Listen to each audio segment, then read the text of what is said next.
Hello and welcome to Omega Forge. I'm so happy you're here. This channel is all about making amazing stuff, whether it be costumes, props, animatronics, electronics, whatever. And our first project is a really cool one. I was contacted by the lovely vocalist Jillian Aversa. She was needing a Horizon Zero Dawn bow, specifically the Warrior bow, for a video she is currently making.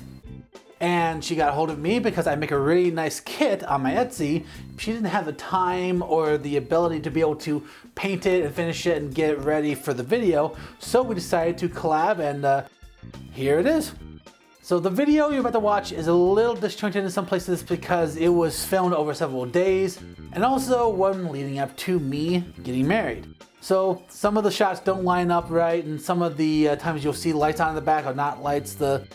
Some stuff changes, but it's gonna be an awesome video and wait until the end because we have a special surprise giveaway for all you guys. Come along. Well, here's the bow in its disassembled glory. We're gonna go over all individual pieces and why I call them, and we're gonna go over removing support material and then assembly. All right, so here are all the basic parts we need. So this is the main handle. It comes in two parts, a left and a right, then those two parts go together. The left has a little L on it. R has a little R on it, because some things on this bow are left and right specific, some are reversible. Like these horns are reversible, doesn't matter which side they go on, but these parts only go together one way, so you can't put this on this side and this on that side. Doesn't work that way. The bow legs here are also reversible, meaning you put one leg on either side, doesn't matter which one's which, easier for disassembly, and they only go together one way. Now the parts that are not reversible are these bow detail parts and the springs. So these have an L and an R respectively on the different pieces. So you'll know which one is for the left and which one's for the right. And same thing with these. There should be an L and R on these pieces, as well as these. Then we have the bolts. These bolts will go through the holes here and connect to the horns here. Now that's all parts. Now let's get on to removing some support material. Now if you're lucky, you should only really need a pair of pliers to remove all some support material. Some of the pieces you probably can remove it just by hand, just kind of like peel it off. Try not to remove any kind of pieces underneath, so do it very carefully. And just remove support material from all the different pieces. This one here has a little bit of a nub that's in the middle. You don't want to break off any of the pieces because then you're gonna have to glue those back on. But most part, you can just by hand remove the support material. Some tougher pieces and more inner pieces might require a little bit of finessing, but you should be able to just, like right here, it'll be a little tough, so you just kind of come in here and just twist. It's a little loud, it's a little messy, but you should be able to easily remove all the support material from all different pieces. Make sure you remove stuff from the little holes if you find any, because those will be needed to line things up later. Sometimes you also have a little bit of support material on the ends of these parts where the line-up pins are, so you want to remove those as well.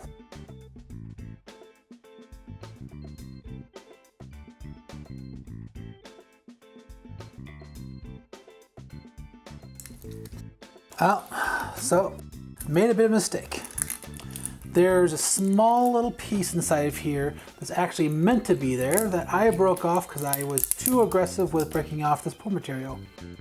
So this little piece here actually decides to be there. So I'm going to show you what I do when I mess up. I try not to beat myself up too much. But what I'm going to do is I'm going to glue this thing back on. So my little bottle of Weld-On 3. Just put a little bit on there.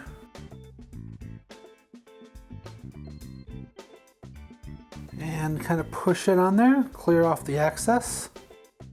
And it creates a nice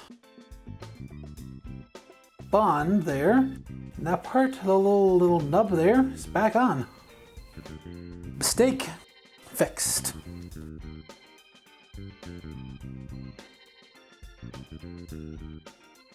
I'm going to be more careful this time, and right around here is that little nub again.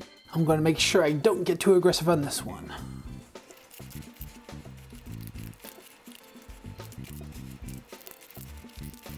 Alright, we're going to move over now to the horns.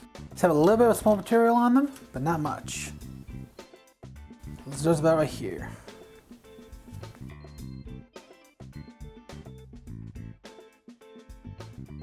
Don't forget, there's a little bit of support material right there, and that'll end there that I gotta remove as well.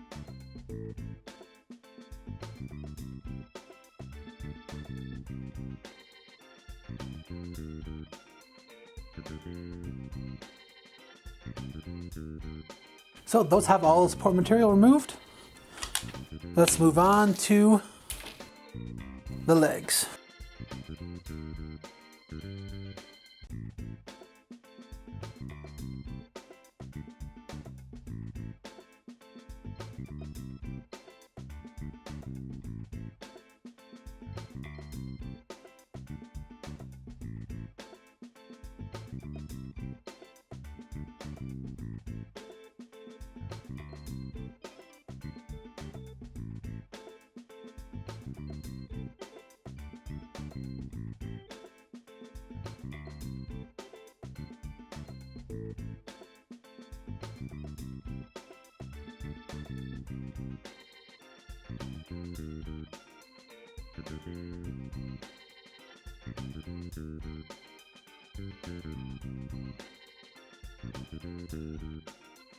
The bottoms of these legs have 3 little pegs, which fit into 3 little holes on these.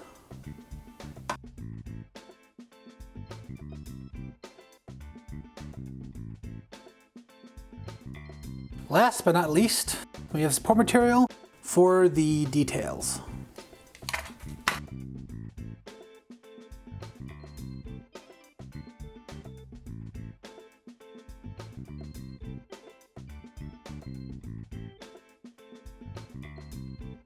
Alright, now we have a nice pile of support material scrap.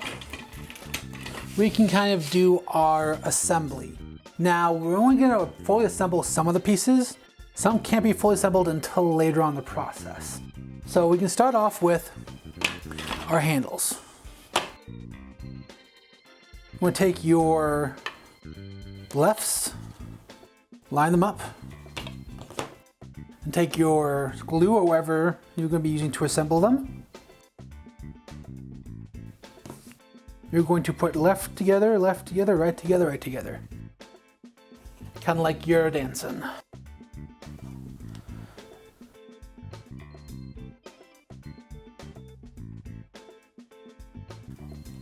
Now the reason why I love this stuff so much is because it's thinner than water.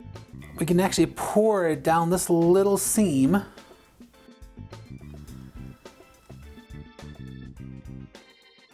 And it will soak into that little seam. This kind of makes it just extra strong.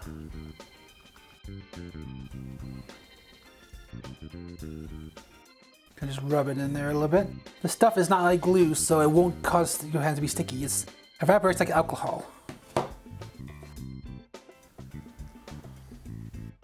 It does have a small bit of fume, so you might want to do this in a least decently ventilated area. If you really wanted to, you can also put it on a respirator. Now once you two are together, they should be able to fit together. You want kind of this bowing action like that, because it is, after all, a bow.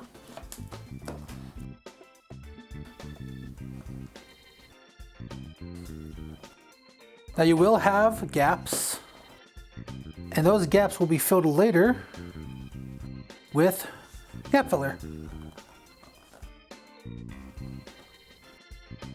Now you could also employ some super glue at this point. And you know, just to show you how I would do it, let's do a little bit of super glue. So I use lots of different kinds of super glue. This one is just fast stick. Then I also use an activator or a kicker. It makes the glue set faster so we don't have to sit there waiting. So we have a big gap here. We can kind of just fill it in a little bit. Use some plastic to kind of protect my finger. We're going to kind of rub it in there. I don't care as much about the surface detail here, and I won't be filling this because this is all going to get wrapped in fabric.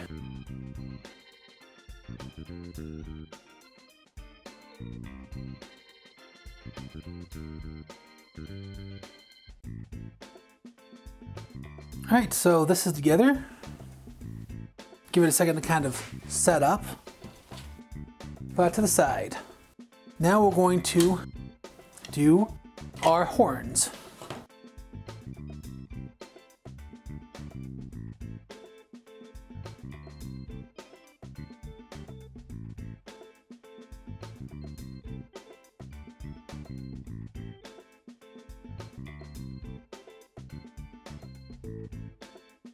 So my printers didn't exactly do the best job on this part here. As you can see, there's a pretty big gap there.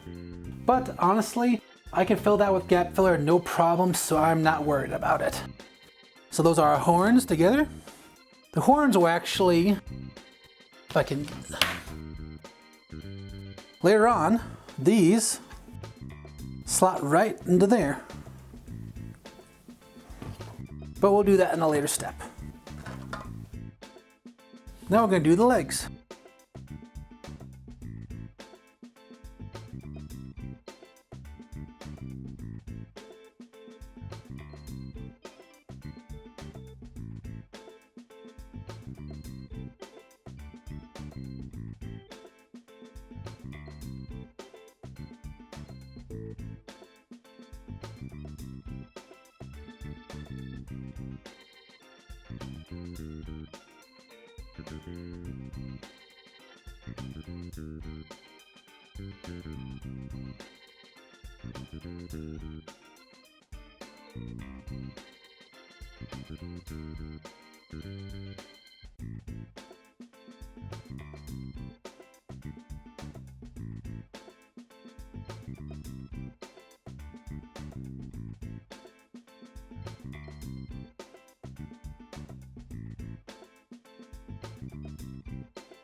All right, we got our legs done.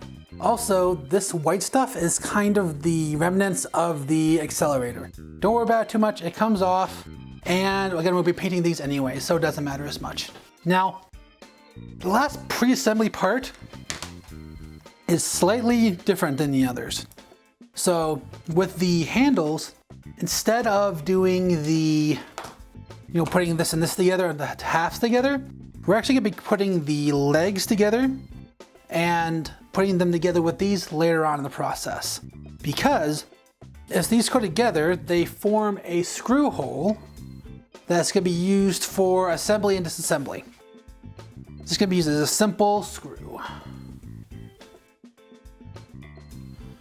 Make your joke what you want.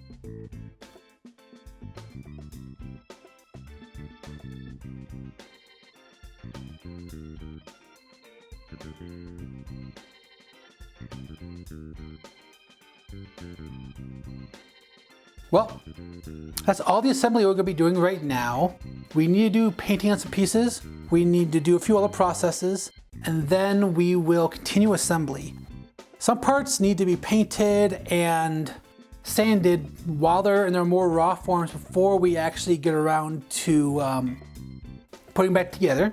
So the legs need to get painted, the horns need to get painted, this needs to get painted, and it's easier to do when they're more disassembled like this. The next step is probably the longest and the most tedious part, which is filling gaps and sanding. All right, next part is gonna be some gap filling. So what I use for gap filling is this stuff called plastic wood. It's technically used for wood making, but it works really great for props because it fills the gaps just great. And this stuff has what's called dry X. So it starts off purple, but then it turns a wood color when it's dry. So it's perfect for when we know it's ready to sand. We'll need some gloves, because this stuff can get a little messy. You can get this at almost any hardware store. I go for the natural tone, because it's just easier. You don't need to get anything dark or any kind of special stuff. And get it in small tubs because it will eventually dry out on you. So it's kind of good to get small tubs so you can kind of, you know, use as you need. So the things we're gonna be filling is we're gonna be filling the legs. We're not gonna be filling the handle. We're gonna be filling the horns.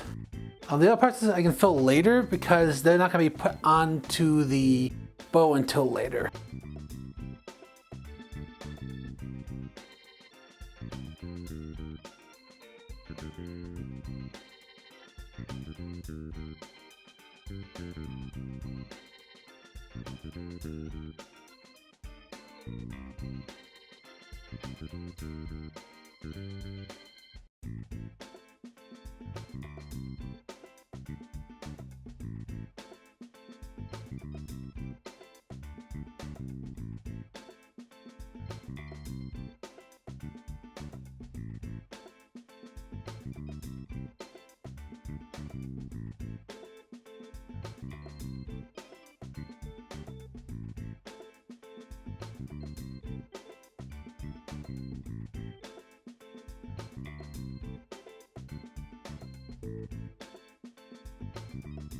Well, everything's all covered. We're just gonna let these rest. When it all turns kind of a very pale wood color, we're ready to sand, and then we can kind of get on to a lot of sanding. Oh boy. As you can see, our dry X is all dry and our filler is all ready to be sanded. So I'm gonna go through and sand these pieces, and then we're gonna go on to painting.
Well, we finished the sanding of the plastic wood, and as you can tell, it kind of leaves a very dusty mess. So don't do it anywhere that you can't get dirty. So as you can tell, it, turned out pretty nice. Sanded and blended all the corners. When it's covered with paint, you won't be able to see them. So next step is the longest step. It is the priming and sanding step. I use stuff called filler primer. And what you do is you cover it in filler primer and you sand it. Then you cover it in filler primer and you sand it. It helps fill in the printed lines and it helps smooth out the surface and gives you a really nice part. Now this is a very long process and I'm not gonna film it because it just takes forever. So next we're gonna do all that and I'll be back.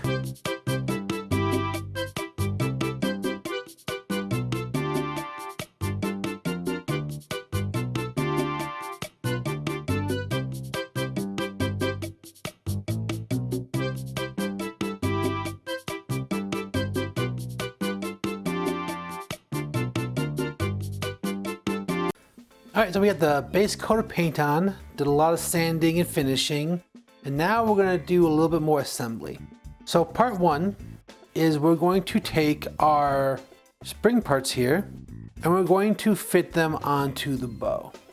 Now, these parts here do not have left and right markings on them, but I can tell you that part here with the rounded part goes on the right, and these parts here, the longer parts, go on the left. We're also going to attach the horns to the handle, and then we're going to put the details on them as well.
So we had a few assembly issues, but it is mostly together.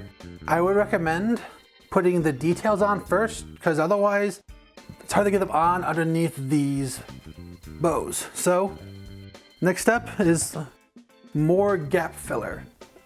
Here, here, and some seams. Might mess up the paint, I already did, but you gotta do it. And then it's just finishing up the rest of the sanding and a little bit of detail work, and we're done.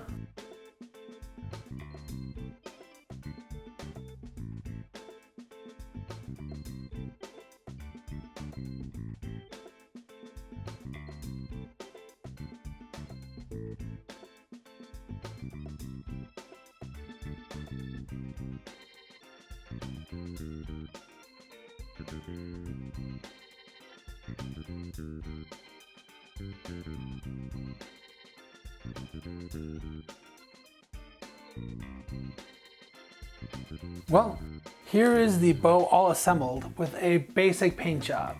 I still have to go over with weathering, I still have to add a lot of details, but it's almost done. Let's finish it.